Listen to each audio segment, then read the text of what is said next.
خالہ نے ہیر کی تلاش میں بھانت بھانت کی لڑکیاں دیکھیں، خوب جوتیاں چٹخائیں، پیروں میں ورم آ گیا، کمر تختہ ہو گئی، لیکن کوئی لڑکی ان کی نگاہوں میں نہ جچی۔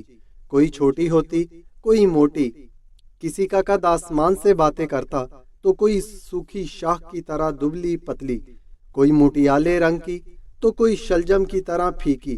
گلی محلہ، آس پڑوس، خاندان بھر کی سب لڑکیاں دیکھ بھال لیں، لیکن کوئی ان کے نبیل کے ساتھ نہ جچی۔ ان کا نبیل تھا بھی تو لاکھوں میں ایک، سمارٹ، خوش شکل، اعلیٰ تعلیم یافتہ، بس ذرا غیر مستقل مزاج تھا۔ ایک نوکری کو لات مارتا، دوسری کو گلے لگا لیتا، پھر کچھ دن بعد دوسری سے بھی اکتا جاتا اور تیسری کی تلاش میں نکل کھڑا ہوتا۔ وہ اپنے سوہنے گبرو جوان کے لیے چاند کا ٹکڑا لانا چاہتی تھیں، اور پھر یہ چاند انہیں انیلا کی صورت میں مل گیا۔ انیلا ان کے دور پرے کے چچا کی پوتی تھی، 2 بھائیوں کی اکلوتی بہن، شکل و صورت اور تعلیم میں خاندان بھر کی لڑکیوں سے یکتا۔ اس کے ٹرک بھر جہیز نے خالہ کے چھوٹے سے گھر کو بھر کر رکھ دیا۔ شادی کے چند دن تو وہی روایتی تھے، دعوتیں، گھومنا پھرنا، سیر سپاٹے۔ انیلا روز تک نک سک سے تیار ہو کر نبیل کا انتظار کرتی۔ نبیل آنے کے بعد کچھ دیر فریش ہوتا اور پھر دونوں آؤٹنگ کے لیے نکل جاتے۔ رات گئے جب ان کی واپسی ہوتی تو خالہ کے خراٹے گونج رہے ہوتے۔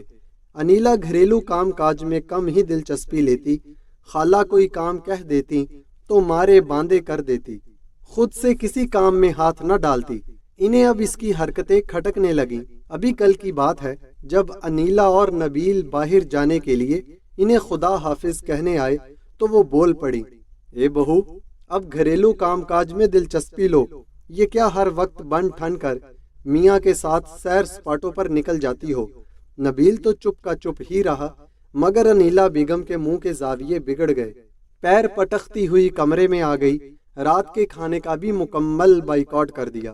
لیکن آخر کب تک بھوک ہڑتال کرتی؟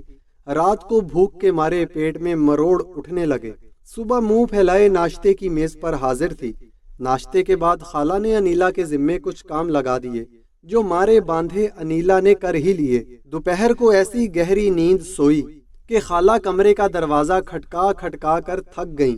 رات کو نبیل کے آنے پر ہی دروازہ کھلا۔ کچھ دنوں تو خالہ نے انیلا کی حرکتیں برداشت کیں، پھر ان کے صبر کا پیمانہ لبریز ہو گیا۔ انہوں نے انیلا کو کان چوری اور کاہلی کے تانے دینے شروع کر دیے۔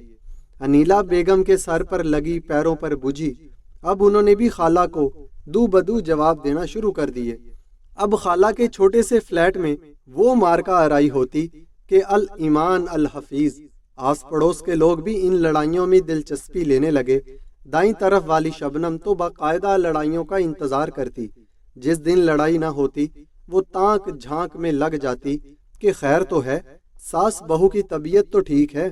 اس ساری صورتحال میں نبیل کی حیثیت ایک کٹ پتلی کی سی تھی، جس کی ڈوری کبھی ماں کے ہاتھ میں ہوتی تو کبھی بیوی کے ہاتھ میں چلی جاتی۔